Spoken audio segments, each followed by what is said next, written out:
Hello everyone. आज हम start करेंगे binomial theorem PYQ JEE mains 2024। जो लास्ट क्लास में हमने पढ़े थे उसके कुछ क्वेश्चन बचे हुए हैं, वही हम आज सॉल्व करेंगे और आगे बढ़ते हैं। और यहाँ पे 2024 में क्वेश्चन पूछा गया है। क्वेश्चन क्या है? If for some m, n और यहाँ पे गिवन है 6cm plus 2 into 6cm plus 1 plus 6cm plus 2 greater than 8c3, और यहाँ पे आपको परमुटेशन गिवन है n-1p3 ratio np4 equal to 1:8, और ये आपको फाइंड करना है। तो स्टार्ट करते हैं। यहाँ पे हम बात करें तो क्या गिवन है हमें? 6cm plus 2 into 6cm plus 1 plus 6cm2 greater than 8c3, ये आपको एक गिवन है यहाँ पे। सेकंड हमें क्या गिवन है? सेकंड हमें परमुटेशन वाला रेशियो में गिवन है, हम उसकी बात करेंगे यहाँ पे।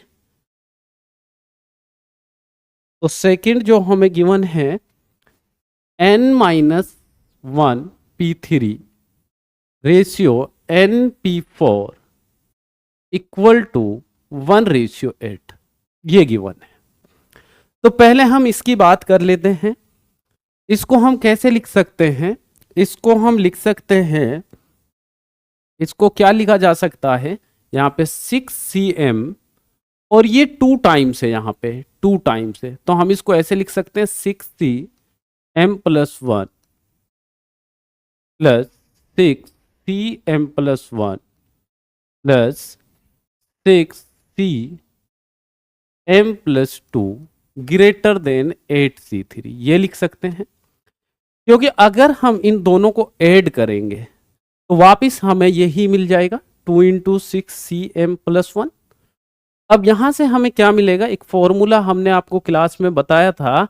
अगर आपके पास इस टाइप से कोई फॉर्मेट है NCR प्लस NCR-1, इस टाइप से कोई फॉर्मेट है, या आपके पास इस टाइप से कोई फॉर्मेट है NCR प्लस NCR प्लस 1, यहां पे आपके पास n सेम है और यहां पे जो आपके पास है ये इससे एक ज्यादा है या एक कम है। यहाँ पे r था, यहाँ r-1 है, यहाँ पे r है, यहाँ r+1 है। तो हम इसको कैसे लिखते थे? हम इसको लिखते थे, इस n में 1 ऐड कर देते थे n+1, और यहाँ से जो आपके पास बड़ा नंबर है यहाँ पे r या r-1, बड़ा कौन सा? r, तो हम यहाँ लेंगे ये। आई होप क्लियर है। यहाँ भी सेम कहानी है, यहाँ n, यहाँ n, यहाँ r, यहाँ r+1, तो यहाँ n+1, इस 1 n को 1 इंक्रीज कर देंगे, और यहाँ पे जो बड़ा नंबर है ना, जो यहाँ पे बड़ा सफिक्स है, उसकी हम बात करेंगे। तो यहाँ बड़ा सफिक्स क्या है? r+1। तो यहाँ पे अगर आप देखेंगे तो इसी कॉन्सेप्ट का हम यूज करेंगे, इस फॉर्मूला का यूज करेंगे। आई होप कि क्लियर है, और आई थिंक ये आपको ऑलरेडी पता भी होगा, फिर भी मैंने रिवाइज करा दिया है। तो आगे बढ़ते हैं। अब हम क्या लिख सकते हैं भाई इसको? यहाँ पे ये 6, ये 6, तो ये हो जाएगा 7। अब यहाँ पे m बड़ा है या m+1, तो यहाँ पे m+1 बड़ा है, और इधर की अगर आप देखेंगे यहाँ m+1 है और यहाँ m+2 है, तो ये क्या हो जाएगा? 7cm+2, क्योंकि यहाँ पे m+2 बड़ा होगा, और ग्रेटर देन क्या हो जाएगा? 8c3। आई होप ये क्लियर है। अब यहाँ पे फिर से सेम कहानी बन गई, यहाँ पे 7, यहाँ पे 7, n सेम है, यहाँ m+1 है और यहाँ m+2 है, तो हम इसको क्या लिखेंगे? 8c, और यहाँ क्या आएगा आपके पास? m+2 greater than 8c3। अब यहाँ पे थोड़ा सोचना है भाई, यहाँ 8c3 है और यहाँ m+2 है, तो ये ग्रेटर देन कब है? ये ग्रेटर देन तो आपको पता होगा कि जब हमारे पास NCR आपके पास मैक्सिमम होता है ना। NCR क्या होता है? आपके पास मैक्सिमम होता है। अगर हम यहाँ पे बात करें तो यहाँ पे अगर NCR की बात करें तो यहाँ पे आपके पास 8CR जब मैक्सिमम होगा तो ये आपके पास क्या होगा, ये आपके पास 4 होगा। 8C4 ग्रेटर देन 8C3 होगा। तो M प्लस 2 इक्वल टू क्या हो जाएगा, 4 हो जाएगा। और यहां से जो M की वैल्यू आएगी वो 2 आएगी। तो M की वैल्यू हमें क्या मिली, 2। और ये आपको क्लियर है ये क्यों मैक्सिमम लिया है, क्योंकि 8CR मैक्सिमम होता है। तो यहाँ पे 8C3 है तो 8C4 आपका क्या हो जाएगा, मैक्सिमम हो जाएगा। और मैक्सिमम 8C4 होगा तो इसका मतलब क्या है, 8C4 ये 4 किसके इक्वल होगा, ये M प्लस 2 के इक्वल होगा। तो यहाँ पे M इक्वल टू 2 आ जाएगा आपके पास। अब इधर बात करते हैं, M आपका निकल गया। अब हमें N की रिक्वायरमेंट और है। यहां आप देखेंगे तो यहां आपके पास परमुटेशन है। तो परमुटेशन की जब हम बात करते हैं तो ये क्या होगा, n-1 का फैक्टोरियल अपॉन n-1 और -3 का factorial ratio n factorial upon n-4 factorial equal to आपके पास क्या होगा, 1:8। ये आपको यहां की 1 हमने इसको यहां पे NCR फॉर्मूला है आपके पास, यहां पे क्या है NPR वाला। तो NPR फॉर्मूला क्या होता है, NPR होता है n factorial upon n-r factorial. ये आपके पास NPR होता है। अब इसको ओपन करते हैं यहां पे और डिवाइड में ले लेते हैं, n-1 factorial divide by n-4 factorial, क्योंकि यहाँ माइनस है यहाँ माइनस है तो ये आपके पास -1 -3 -4 हो जाएगा factorial, divided by n factorial और n-4 फैक्टोरियल इक्वल टू आपके पास क्या हो जाएगा, ये रेशियो है तो ये 1/8 हो जाएगा। आई होप यहां तक क्लियर है। अब आप देखेंगे थोड़ा ध्यान से तो ये कैंसिल आउट हो जाएगा। और आपको पता है, ये आप जानते हैं, अगर मेरे पास n फैक्टोरियल है तो इसका मीनिंग क्या है, कंटिन्यू प्रोडक्ट है कहां तक का, n नेचुरल नंबर का, कहां तक का, n नेचुरल नंबर तक का। इस n फैक्टोरियल को क्या लिखा जा सकता है, इसको लिखा जा सकता है n into n-1 factorial equal to n into n-1 into n-2 का फैक्टोरियल। इस टाइप से इसको ओपन किया जा सकता है। अगर हम बात करें यहाँ पे हमारे पास n-1 फैक्टोरियल है, यहाँ पे n फैक्टोरियल है। इस n फैक्टोरियल को हम क्या लिख सकते हैं, इस n फैक्टोरियल को लिख सकते हैं n-1 फैक्टोरियल और अपॉन में n इंटू n-1 का फैक्टोरियल इक्वल टू 1/8।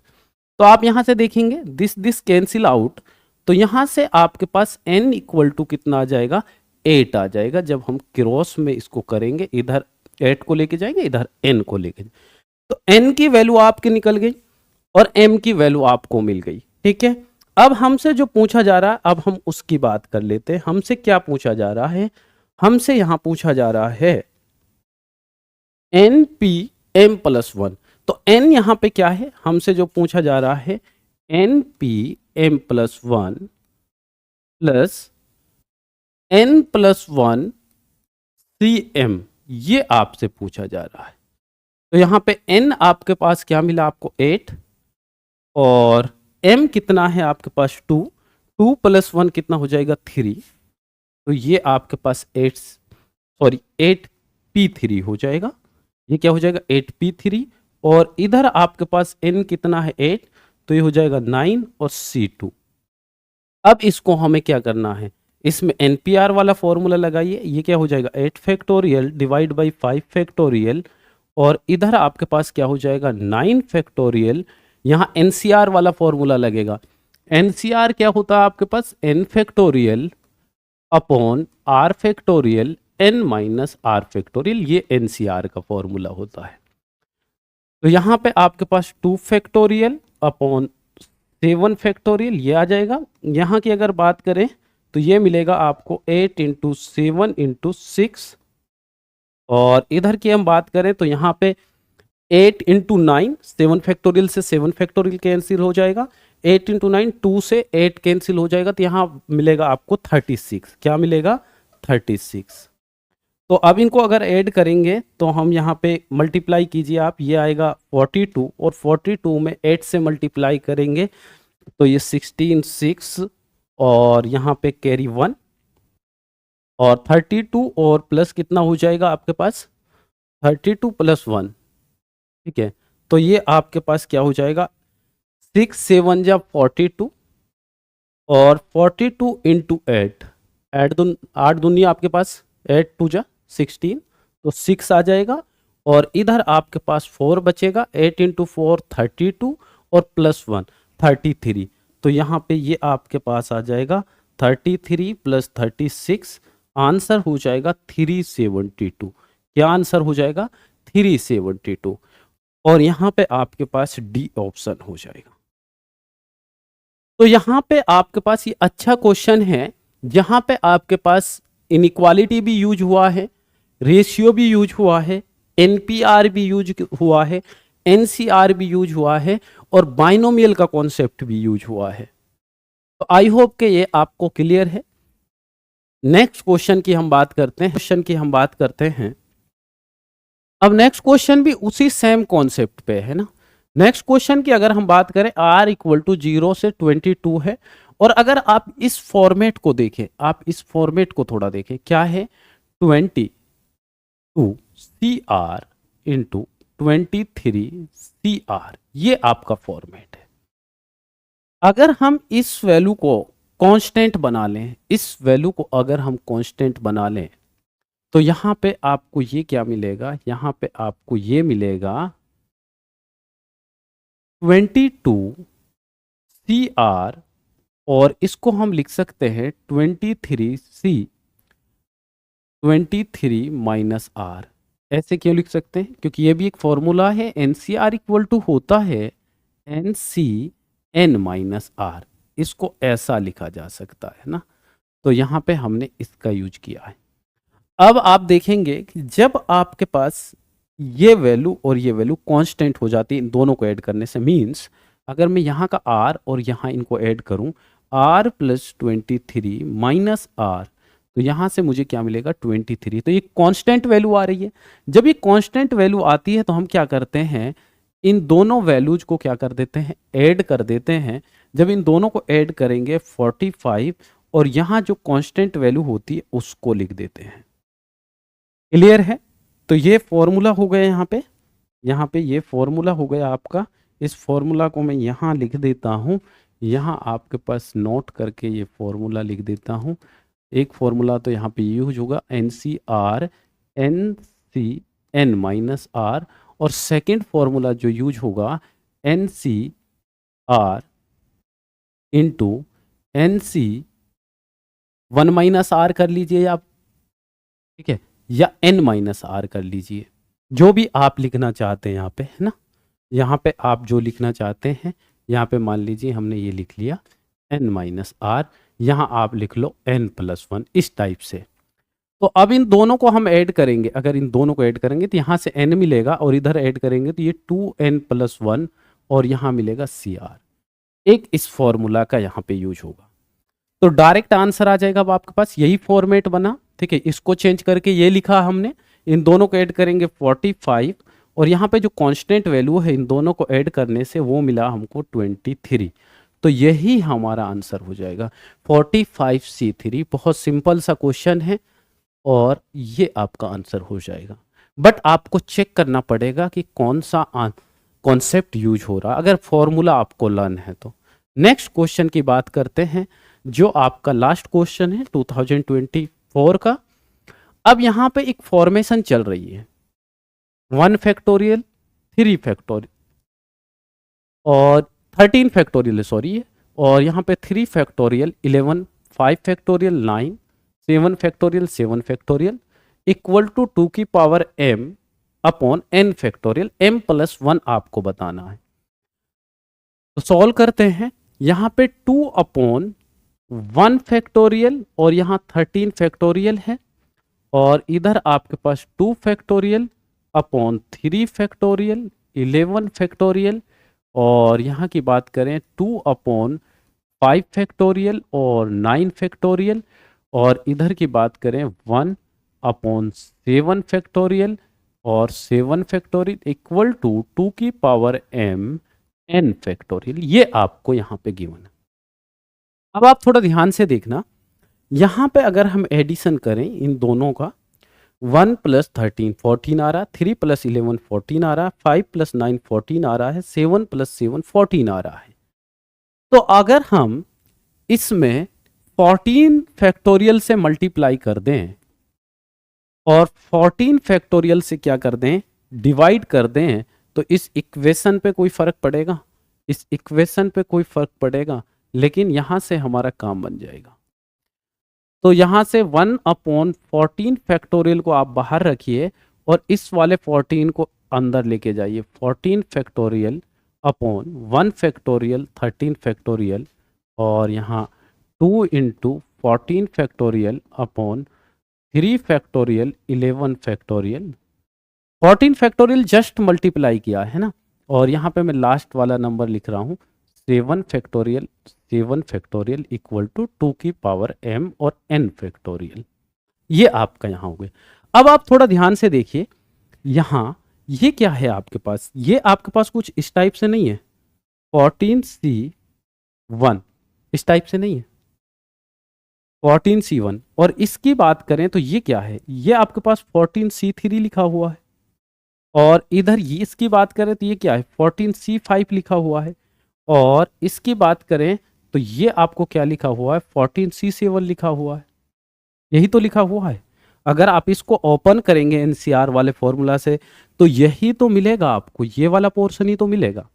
और इधर इसमें 2 से मल्टीप्लाई हो रखा है ईच के साथ।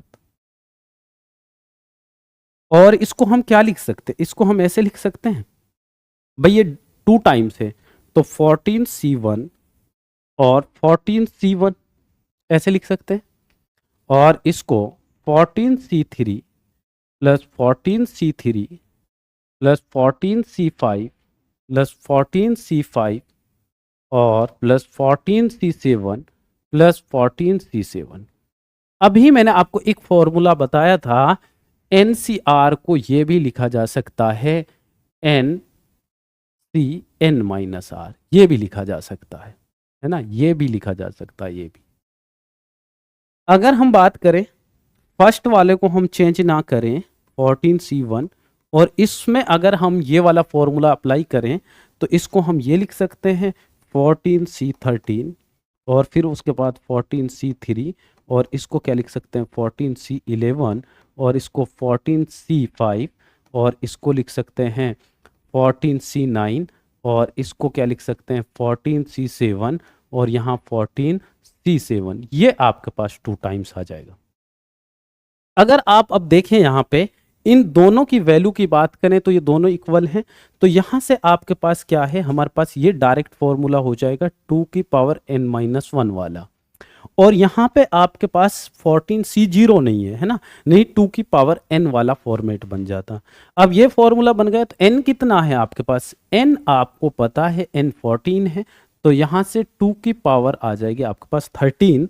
और दूसरी कहानी जो हमारे पास यहाँ चल रही है वो इसके अपोन में क्या है 14 फैक्टोरियल, जो यहाँ पे आपके पास। तो यहाँ आपके पास ये आपका आंसर मिल गया यहाँ वाला। और ये किसके इक्वल है भाई, ये इक्वल है 2 की पावर m और डिवाइड बाई n फैक्टोरियल। तो यहाँ से अगर हम m की वैल्यू की बात करें तो वो तो हो जाएगी आपके पास 13, और n की वैल्यू की बात करें तो वो हो जाएगी 14, और दोनों की वैल्यू की बात करें तो ये हो जाएगा आपके पास 27। क्लियर है? तो आज हमने जो बचे हुए क्वेश्चन थे अपने 2024 के, उनका डिस्कशन किया है। आई होप कि ये आपको अच्छे से क्लियर हो गए हैं। आज के लिए थैंक यू, मिलते हैं नेक्स्ट क्लास में।